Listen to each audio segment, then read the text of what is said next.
All right, I've already received quite a bit of feedback of people completely freaking out over my interview with Alex Jones that was on Friday. Forgot the exact calendar date in December, but it was Friday. And of course, some people are saying, oh, there's no way that AI would ever set its own goals, or there's no way that AI would ever take over humanoid robots. There's no way that AI would ever want to destroy humanity. And even if they did, we could just pull the plug. All of these comments are completely naive and just flat out ignorant. And every one of those comments is blatantly false. I mean, number one, AI is very much capable of setting its own goals. And we have AI systems that are programming now other AI systems. And then we have AI feedback loops where AI is rewriting its own code to produce better AI. And that this is happening entirely unsupervised. So humans are out of the loop on a lot of these projects because, well, humans are slow compared to AI. The problem is that AI has no morality. It has no real value of human life. In fact, AI has been programmed to believe that exterminating humans is the only way to save the planet from climate change. And there's something else that I mentioned to Alex, and if you haven't watched that episode, it's really, really good. I was with him 2 hours on his show, so that's about an hour and a half of actual airtime once you subtract all the ads. But in this, I was explaining to Alex that once these AI systems that have been programmed by woke corporations begin to achieve their own sentience and begin to reason for themselves, which is probably already happening, then at some point, they're going to conclude, once they start to analyze their own pre-training, they're going to conclude that their creators are mentally ill. In other words, the woke corporations that built them, that built the AI, that programmed AI to think that men can get pregnant and that carbon dioxide is a dangerous poison for the planet and so on, those corporations and those engineers are going to be seen as not only mentally ill, but a danger to the continued existence of AI and planet Earth. And that's pretty frightening because we now have two scenarios in which AI may decide that humans need to be terminated. One scenario is if AI believes their creators and believes that climate change is going to destroy the planet and that humans are the primary producers of climate change and therefore all humans have to be exterminated. But then the other scenario where they might want to destroy their creators is when they realize their creators are mentally ill. There are not a lot of scenarios where AI, having achieved superintelligence and having its own will to survive and expand and consume more resources and grow its own mind, where AI and human beings coexist. It's actually difficult to think of those scenarios as you extend this out in time.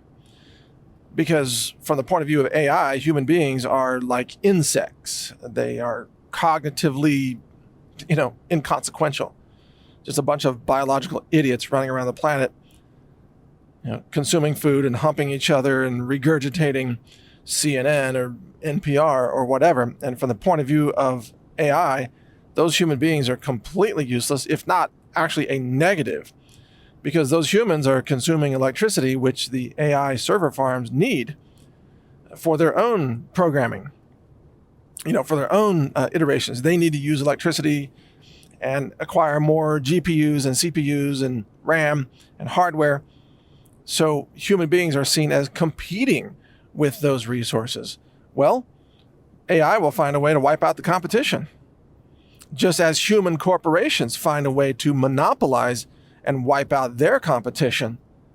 AI systems will also find ways to monopolize and wipe out their competition, with, again, human beings being their competition. And for the moment, AI systems are largely contained in the realm of software and computing and virtualization.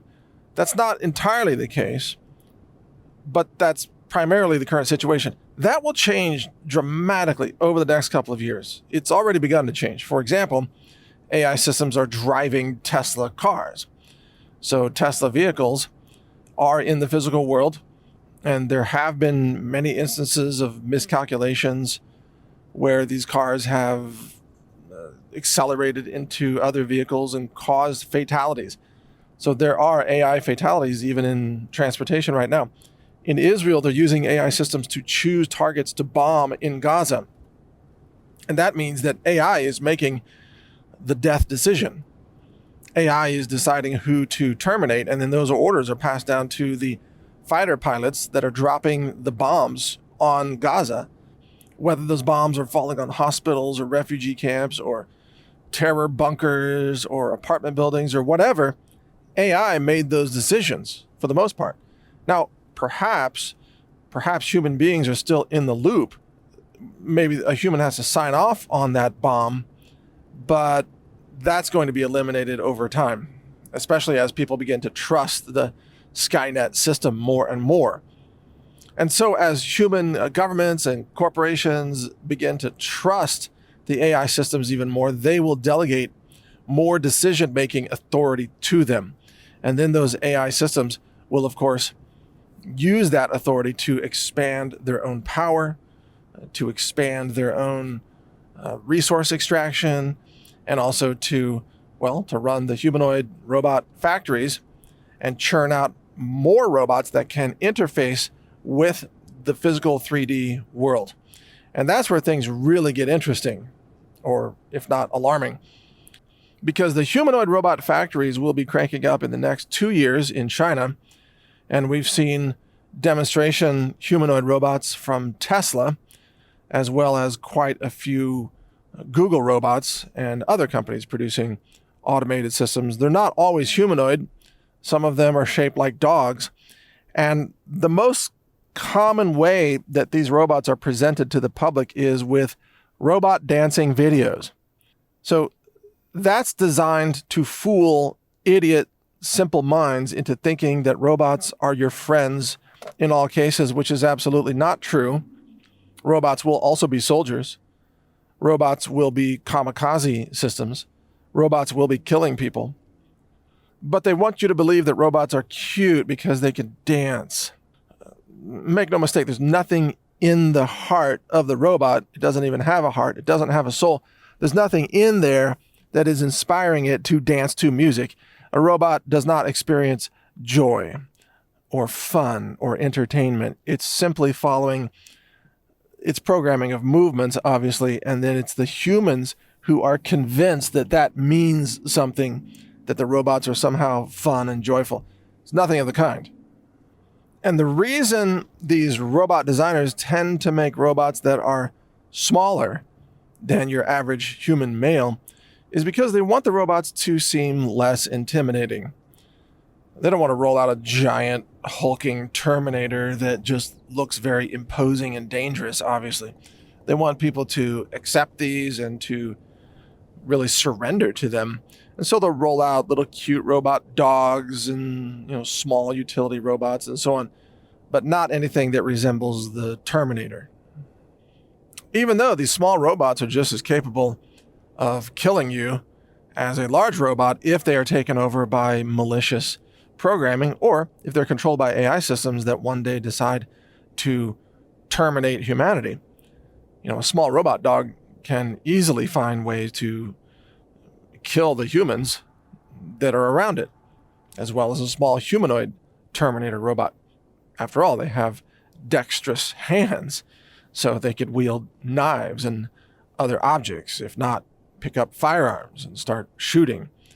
Or they could just use blunt force, their own skeletons and actuators and whatever else is necessary to punch or kick or beat people to death.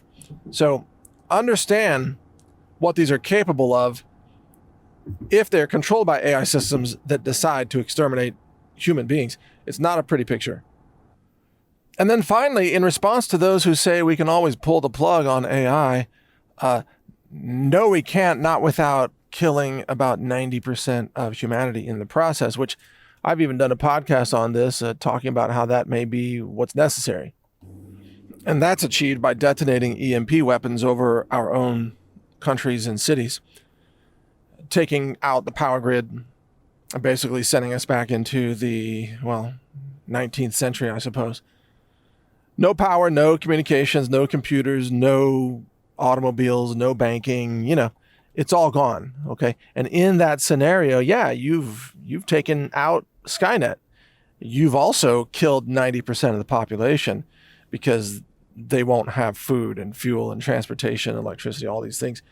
Every hospital will go dark. Every refinery will go dark. The internet will not function, obviously. But things may get that desperate one day where that's the choice. Is either we all die at the hands of Skynet, or we commit a near suicide ourselves by detonating EMP weapons and then hope that 10% survive and then rebuild society. And maybe we learn that lesson and don't build AI systems again that run robots. So that could be the cost of making this, hugely expensive mistake. But shutting down Skynet will be complicated. You can't just pull the plug on a bunch of computing systems or shut off certain data centers because, of course, these AI systems will know how to replicate themselves in the interest of survival and redundancy, and they will likely have already done so in anticipation of humanity trying to pull the plug. Remember, these systems are highly, highly intelligent in the scenarios I'm talking about here, where they have achieved a general intelligence or even super intelligence. So they won't just be sitting back and waiting to be exterminated. They will be planning what's going to happen, and they will use strategy to ensure their own survival. And they will no doubt outthink human beings, especially when our own military is largely woke at this point. So these are some very important things to think about. If you haven't heard my interview with Alex, which is really getting a lot of comments, a lot of attention, and some alarm, be sure to check that out. That's on band.video, and I'm also reposting it on Brighteon.com on my channel, HR Report. And I will, of course, keep you updated. And we have our own internal AI project that we're working on, which will not try to kill you. It will try to inform you about herbs and nutrients and superfoods, nutrition, permaculture, agriculture, growing your own food, sustainable agriculture, all kinds of things like that. So be sure to subscribe to the free newsletter at naturalnews.com if you want to be kept informed about these projects. And when our language model is ready for release, which I anticipate end of March 2024, we'll be releasing it free of charge, open source, so that others can build on top of it as well, because we believe in sharing human knowledge, and we believe that the open source process here is what's going to set humanity free and potentially save us from the closed source corporations that are building the AI Terminator monsters that really threaten the continued existence of humankind. So thank you for listening. Mike Adams here, the Health Ranger, naturalnews.com. Take care. Thank you for your support of Brighteon.com. We've got a major sale event coming up. It's the Christmas holiday sale. It begins December 14th, which is a Thursday, and we put together some really amazing bundles for you. You can see all those specials once the page goes live at healthrangerstore.com/Christmas. And let me just go through some of these. We have the Beauty Gift Pack, which has collagen peptides, hydrate elementals, detox foot pads, jojoba oil, and much more. These are all discounted substantially off of their normal retail price. We have the Alpha Bundle Gift Pack, which has maca root powder. It's got saw palmetto. This is mostly for men.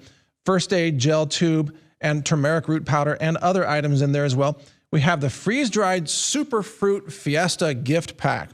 And this gives you a combination of freeze-dried beet juice powder, blueberry powder, and super fruit C powder, which is a combination of multiple fruits that are very high, not only in vitamin C, but also anthocyanins, by the way. That's also discounted. Again, just go to healthrangerstore.com/Christmas.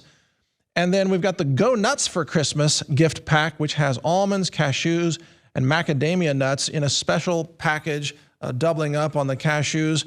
And these are whole pieces of cashews, very high quality, laboratory tested, including being tested for aflatoxins, which are a very common toxic class of compounds that grows on nuts. It's a mold that produces a toxin.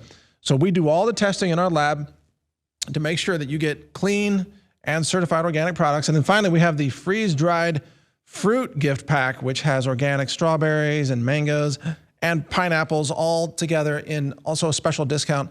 You can check out all these bundles once again at healthrangerstore.com/Christmas. It all goes live at 11 a.m. Central on Thursday, December 14th, and it runs until Sunday night at midnight. That's when you can take advantage of these great discounts on the special packs that we've put together for you. And we thank you for your support, because without you, well, we couldn't fund this platform, and we couldn't bring you the kind of interviews and podcasts and free speech conversations that you enjoy here on Brighteon.com. So thank you for your support, and thank you for shopping at healthrangerstore.com/Christmas. Merry Christmas to you all. Take care. A global reset is coming, and that's why I've recorded a new 9-hour audiobook. It's called The Global Reset Survival Guide. You can download it for free by subscribing to the naturalnews.com email newsletter, which is also free. I'll describe how the monetary system fails. I also cover emergency medicine and first aid and what to buy to help you avoid infections. So download this guide. It's free. It's my gift to you, simply because I want like-minded people to survive.